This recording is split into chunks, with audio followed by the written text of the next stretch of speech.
My tent is a little bit harder because they bought me some kind of with like an army tent, But their tent is just an ordinary tent, and it still lasts 3 years.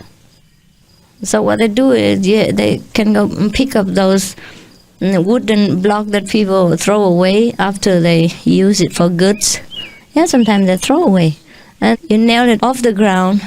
So to avoid the water and animal, people, insects and things like that, I put the tent on top, and then you're in heaven. Just zip in and zip out. No cleaning, no worry, no nothing. Yeah? And here we are already in heaven. We have electricity and we have water. Water is already up. And electricity, you just, draw the line in. It's already very lucky. When we were in Menjalani, at the headquarters of Taiwan, the first time, we didn't have that much electricity. We had some, but not enough for 200 monks and that. And then we had to apply many times with different reasons, because Taiwan, they restrict electricity. And we had no water there even. Little small taps for thousands of people. You must be joking. So we had to dig a well and build a water tank. Everything for people's comfort, and our comfort comes next. Otherwise, we would use all this money to build our house, build our room, build beautiful place for us, and build all the beautiful, even at least the office for us to work in. Like this is lousy office. We don't have a table for the monks or for me to work sometimes. So anyhow, but we are not uncomfortable with that, because it's not the material that makes us happy. I truly know this all my life. I had riches and I had everything, but I wasn't happy. I wasn't as happy as I am now. I know how to live my life without the crowd. It's not that I don't know how. It's just that because you're happy, I'm happy. It's just because you came already, so I just help you and serve you. If you don't come, I wouldn't have bothered. But since you have come, I also would not throw you out. So I work according to the demand and circumstances, and that's all. Nothing I want and nothing I dislike. Whatever is there, I try to make the best. So I tell you this, so that it may help you in your daily life. And check your living expenses, and don't complain that you don't have enough money. It may be that you spend too much, and you don't organize your income and outcome. And that's how you're in trouble, you see? We have only to spend what we can. And what we can save, even 1 penny, $1, save it. And that's the money you earn extra. You don't need to go to have an extra job to earn money. You can save it. And that's how you earn. And we have more money to help other people just because I live in this way.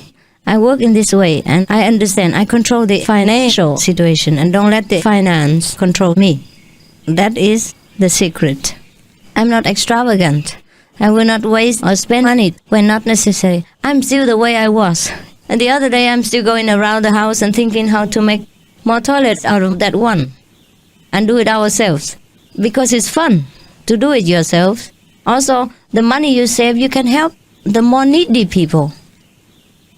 But sometimes most of the people in the world don't know how to help themselves. That's why they're in trouble. And therefore, you see, even the so-called religious people, many of them don't have money. You see, they keep always asking for donation, even though you went to see their churches are very big. And their cars, they have many expensive cars and that. But they still want money. Why? They build everything just in a luxurious way. And they don't know how to live a simple life. They think they have to impress people by expensive churches or furniture or the appearance of wealth. So to attract people to come, to feel proud of their church. But it's not true. You all came to me and I had nothing. In Taiwan even. And you came to our center. Before I told you this, you didn't even know that our property is paid off. And you didn't even know I have how much money. You didn't know this. And when you came to Taiwan, You just look like you came to maybe refugees camp or something. Huh? We have only the roof, very great, big one, and the big poles to support that roof, and no walls. See? That's the best way to build a temple. Yeah? It's very hygienic, air conditioned, natural, and no noise of opening and closing the doors. When you sit about up to 10,000 people inside, even the best air conditioning is not good enough. You know what it's like when you walk into this room, when people already seated inside, right? Smells terrible, no? When the doors are closed. And even that hall is very tall and very big. But sometimes it smells even because too many people. Always thousands of people, always packed inside and outside. Therefore, if we don't have doors and walls, it's the best thing in the world. So in the winter, they just cover themselves from top to bottom with the sleeping bag. So when you come inside, you always see sleeping bags. Covered with it and everything. And in summer, you see only mosquito nets. Each one. They invented everything to suit the circumstances. Oh, when you come inside, you see all kinds of things. You know, all kinds of hats. Mexican hat, Chinese hat, with the mosquito net cover on top of it. And they sit there just like Kuan Yin Bodhisattva. Without the frame and frill. Beautiful, huh? And they leave all the mosquitoes for me to take care of. Because I don't have mosquito net. I couldn't bother to bring one every time I come down. So all the mosquitoes come to me for charity. I'm a blood bank. Occasionally. Anyhow, we have fun, yeah. Therefore, we don't need to have a lot to impress people and to live a happy life. I told you all this from my own experiences. How to live a happy life and don't depend on money. Money is the last thing you should depend on. I did not ask for all this fame and wealth. I only asked for God. And God gives me everything when necessary. Whenever I need something, ideas will come. Or it naturally comes. That is what we call God's blessing. Yeah? And always keep your independence and dignity intact. Huh? Never ask for anyone's help except if you're in desperate situation concerning life and death. And then you would pay them back later, huh? Then it's all right. Better like that. To keep your dignity is more valuable than all the treasure of this world. If you lose it, nothing can buy it for you. And people won't respect us if we come to them for help. I know this from experience. Never ever train yourself in this kind of habit of relying on others. We have owed too much to this world and the society already since we were born. We were born naked, cold, empty-handed into this world, and we grow up so big, so intelligent, so well-equipped, well-clothed, well-fed. Who gives all this? Even though God gave it, but through people's cooperation and sweat and tears. You understand? That we have food, that we have shelter, that we have roads, that we have airplanes, trains, cars, every comfort that we have. We earn it, but we owe it to the society, to all the hard workers on the road, to all the laborers sweating in the manufactory with very little income. Even they earn income, but the debt, our gratitude to them should not be measured by money. Therefore, we have to contribute something as much as we can, just to be fair with each other.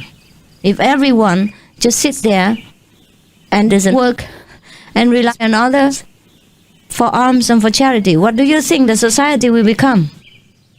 Do you think we will have food? Do you think we will have roads and clothes and everything else? Understand? So I cannot allow you, my disciples, to be such lousy citizens of the world, and don't blame me for that. All my monks understood this, and if they don't, I invite them to go home. So they know what struggle is like to be in the society when you have to work and earn money the ordinary way. Even though the monks who live with me work, but it's not under pressure. They work when they want. And it's not only for the money purpose, it's just for the productive quality from human to human. Also to keep our mind busy in a noble way and not in a destructive way. That's the purpose of working, you see? Also to keep our body and mental equilibrium in order. It is beautiful to work. I only regret sometimes that I'm too busy with you, that I don't have time to work in my creative talent. Sometimes I'm itching to use them. For example, sometimes I'm in the middle of a very busy lecturing schedule. I was so yearning to go to the riverside and paint something. But after, I tell myself, okay, later you can do it. But after the inspiration is gone. After that moment is gone. And I was so busy I couldn't go right away.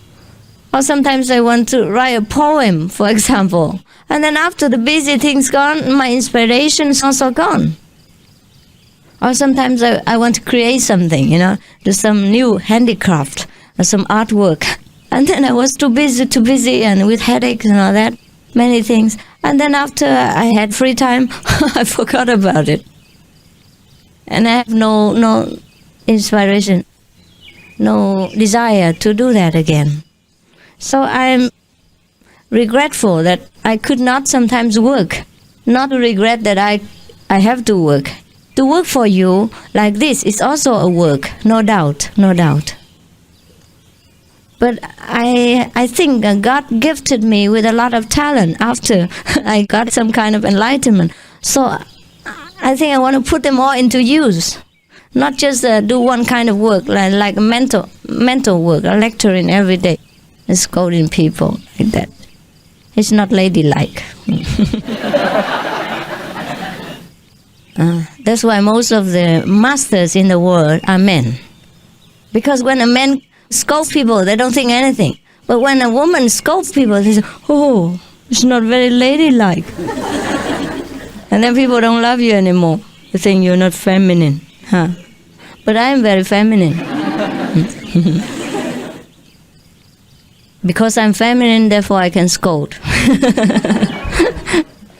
Without ego, without worrying about illusionary reputation and people's false praises and love. Yeah.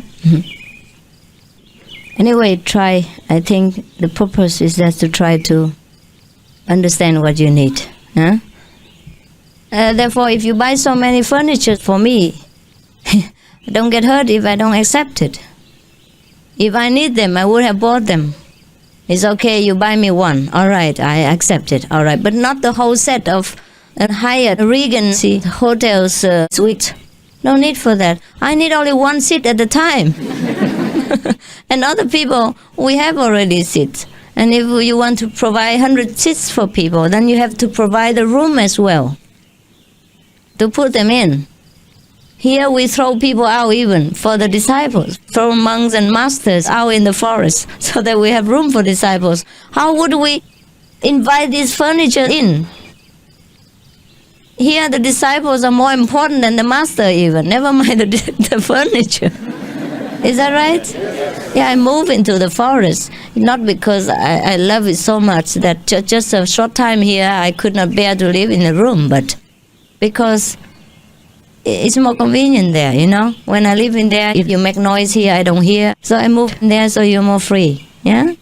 And my room is supposed to be a private room. Now it became a public living room. So I can have guests, receive disciples, or some of the important people who come for refugees issues and things like that. So it becomes a public place, one more place for receiving guests. Otherwise, if it's my bedroom, well, I wouldn't like to invite people to come in all the time.